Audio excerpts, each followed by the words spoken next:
Yeah, I remember that little stretch of maybe like half a decade or so recently where it seemed like every single summer or every trade deadline there was a new big duo or trio being created.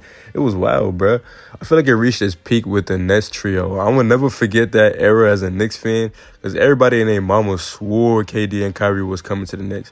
I was refreshing Bleacher Report every fucking day that summer, I swear to God. You had all them wannabe sources talking about it's a done deal just for him to go to the Nets. I was sick as fuck. Of course, looking back, I don't mind that it didn't happen. It turned out to be one of the worst big moves ever. As a matter of fact, a lot of the big moves that were supposed to take the league by storm ended up being disappointments. And I think it says a lot about the whole team-up era in the first place. The team-up era goes hand-in-hand with the super team era, but they're not exactly the same in the sense that when I say team-up era, I'm being more specific. Let me explain. For me, the super team era started way back in '07 when the Celtics traded for Ray Allen and Kevin Garnett just days apart, and they formed what's been looked at as the first big three of the modern era. A 26-point-per-game three-point sniper that had made 4 All-Star games in a row, a former MVP in his prime that was also one of the best defensive players in the league, and Boston's 25-point-per-game star forward. The trio worked out perfectly in their first season and won the finals. They made another one in 2010 and lost to the Lakers, but despite that, they were still overall a success. The Heat were the first ones to hop on the Big Three bandwagon when they famously signed LeBron in 2010 and Chris Bosh in that same summer. They ended up immediately making the finals and ended up winning 2 out of the 4 years they were together. The Lakers tried to join the wave in 2011 with the infamous Chris Paul trade that would have created a Kobe and CP3 duo and then a Big Three with Dwight when he eventually joined. Unfortunately, the trade was vetoed and LA had to settle for a much less exciting Big Four that included a washed Steve Nash to go with Kobe, Dwight, and Gasol, and they only won 45 games while getting swept in the first round by the Spurs. It was the first complete failure in the super team era. Both of the previous ones had won championships. It was also the first example of the dangers of blindly pairing big names together and hoping for the best, which I think is what has led to the end of both the super team and the team-up era. For me, the team-up era, though, started a little later as a direct response to KD joining the Warriors, as teams all decided that the only way to win was pairing up superstars. Every summer, there was a new duo or trio to be hyped over instead of earlier when the super team era started and there was only really a few big ones over those early years. In the span of 3 years from 2017 to 2020, we saw a DeMarcus Cousins and AD duo, a CP3 and Harden duo, a Westbrook PG-13 and Melo trio, a Jimmy Butler and Embiid duo, a Braun and AD duo, a KD and Kyrie duo, a Harden and Westbrook duo, and a PG-13 and Kawhi duo. That was far from the end of it, but all the different combinations of duos and trios showed the biggest problems with the team-up era. It was like general managers were just playing with toys, slapping stars together at random and shipping them around trying to force them to work while the Warriors' God Squad watched them and laughed. The Warriors were not only overpowered with stars, but they worked out at first because their players had no ego in the early seasons. KD was taking pay cuts to stay. Curry was perfectly fine with the fact that he let go of what could have been a couple more MVP seasons to make room for KD's buckets. Meanwhile, most of those other parents had personality clashes along with play styles that didn't perfectly complement each other. And instead of adding role players that would help their stars or at least giving them time to work out with each other, half the time they'd put a star duo together and then scrap it after one unsuccessful season.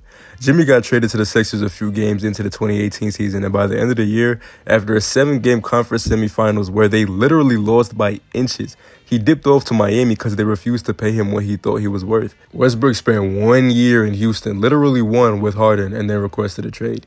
You could see that one coming from a mile away. 2 ball-dominant guards that spent most of their primes in heliocentric offenses where they pretty much did whatever they wanted.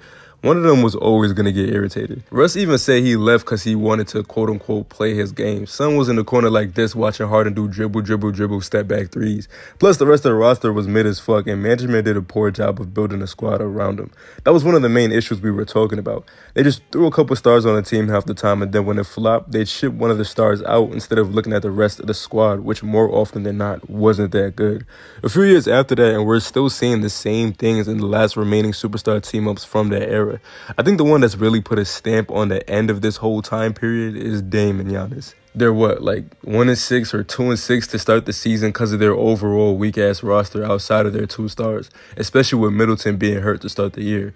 Giannis is also used to running the Bucks offense like a big guard most of the time, and since Dame came, he hasn't been able to adjust and learn how to play like an actual big man now that he has a star point guard that mainly thrives with the ball in his hands. Their 2-6 start and Giannis trade rumors circulating while teams like the Celtics, Thunder, and Cavs thrive is the biggest signal that the team-up era is pretty much finished. All the best teams in the league right now have been well built over years and perfectly structured around their main star instead of slapping stars together and hoping for the best. The young Thunder with Shea leading the way have OKC's future set. They might deadass be a genuine contender for the best rebuild the NBA has ever seen. They have the main superstar in Shea, the supporting star in Jalen Williams, the versatile defensive juggernaut of a big man in Chet, the defensive guards Lou Dort and Alex Caruso, the shooters Isaiah Joe and Aaron Wiggins. Last year, they were the first seed in the West and 2 wins away from the conference finals. This year, they're off to an 8-1 start. Oh yeah, then there's the 11 first-round picks in the next 4 years too. Sure, a lot of them are protected, but the front office has still done an incredible job. The Celtics look OP as fuck with their perfectly structured three-point shooting machine. Tatum is the main superstar. Brown is his supporting superstar. They have their shooters in Pritchard and White, their defensive guard in Holiday, and their reliable big man in Al Horford, who just happens to also be shooting 45% from three. They're 8-2 coming off a championship, and oh yeah, Porzingis hasn't even played a single game yet this season. Absolutely sickening. The Cavs have their main star in Mitchell and his supporting star in Garland, 2 defensive towers in Mobley and Jarrett Allen, and the shooter in Karis LeVert. They're undefeated so far through 11 games. All these teams were slowly built up over the course of about half a decade and just recently got the final pieces that brought it all together.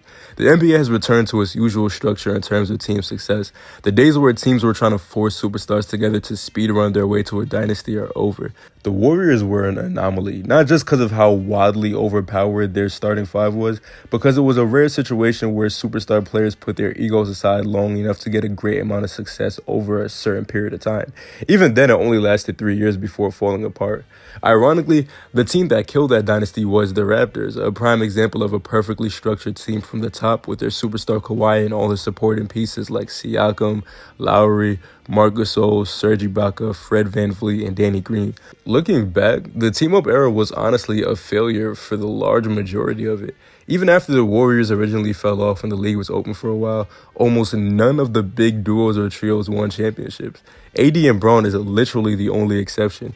Giannis won a ring with a well-built team that ironically they ruined by sending Drew Holiday away to form an attempted super duo with Dame while Holiday became a key Celtics piece in their championship.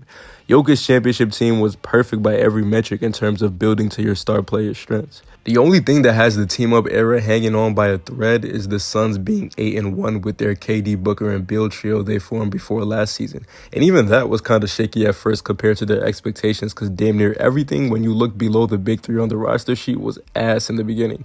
It seemed like teams are finally learning their lessons, and I'm personally glad.